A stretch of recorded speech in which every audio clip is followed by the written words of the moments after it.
皆さんこんにちは。リトルビーガーデンのみーこです。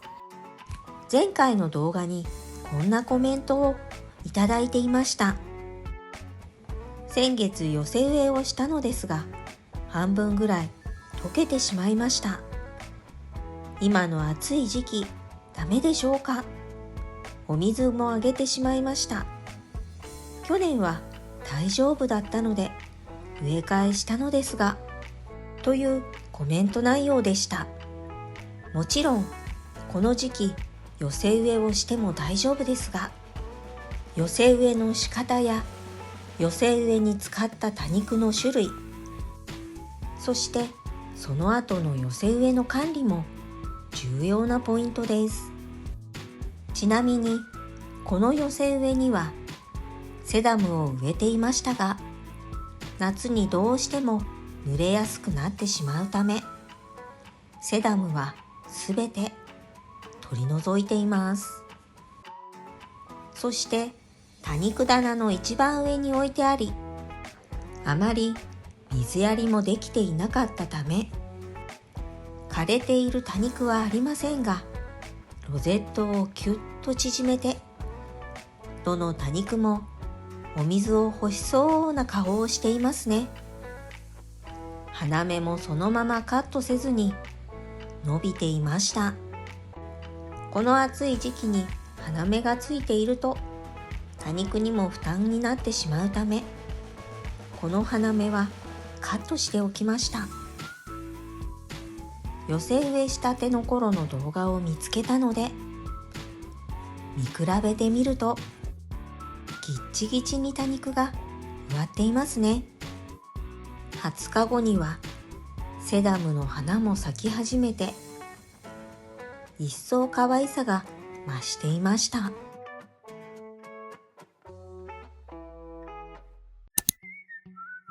あまりにも水やりしていなくてかわいそうだったので、ちょこっと水やりをすることにしました。時間は朝の9時半です。なのでこれから気温も上がるため、水やりはほんの少し、多肉が蒸れてしまう前に土が乾く程度です。そして7月にアップしたこの動画で仕立て直しした寄せ植えです。徒長していたピーチブリデをカットしましたが、すでに小さな芽が出始めていました。この寄せ植えに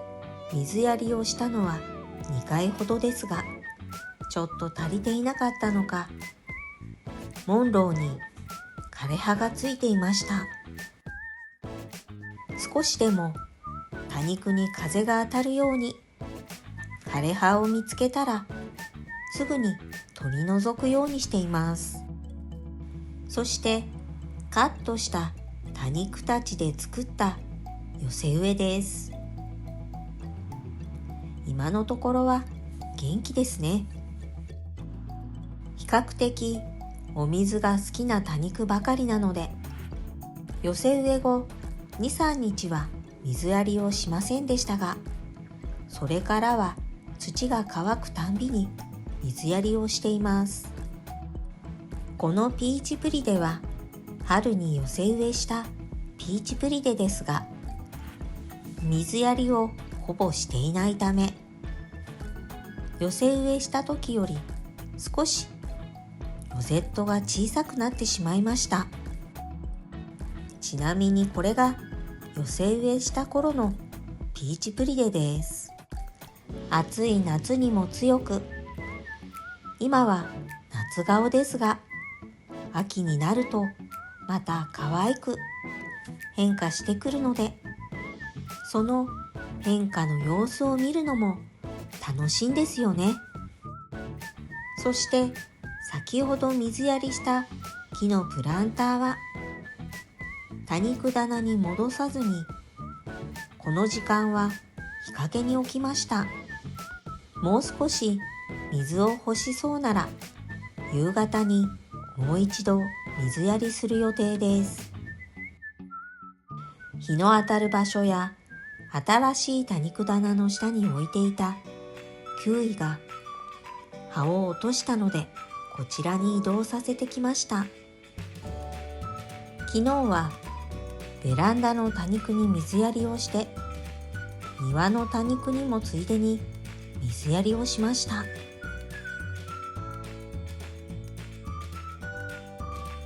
調子を崩している多肉がちょっと心配ですが、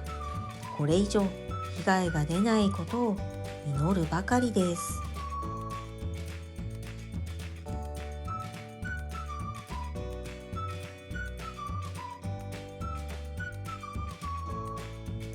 春にカットしたピーチプリデにも水やりをしました。そして肥料も少し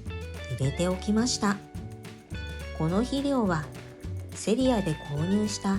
観葉植物用のものです。大きく育てたい多肉やセダムによく使っている肥料になります。このピーチプリデの寄せ植えもこれからの成長が楽しみです。軽く水やりをしたので、日向に置いてある寄せ植えは作業台の日陰になっている場所に移動させておきます。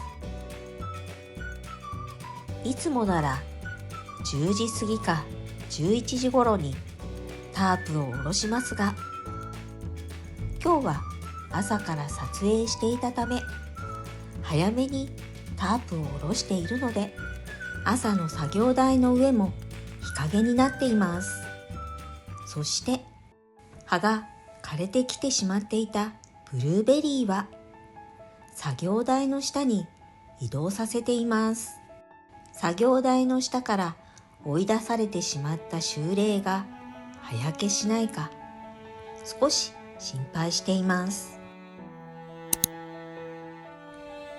3時になり、朝水やりした多肉たちが気になったので庭に出てきてみると、多肉に直射日光が当たっていました。気温は38度。2階からの遮光カーテンとすだれでは日陰になっていませんでした。昨日水やりしたばかりなので、これには焦りました。そして朝水やりをしたロングバチの多肉です。少ししか水やりしていなかったので、まだ葉がしわしわの多肉がほとんどでした。この場所は遮光カーテンで少し影になっていたので大丈夫そうですね。表に回って作業台の上の寄せ植えを見てみると、少し日が当たっていたので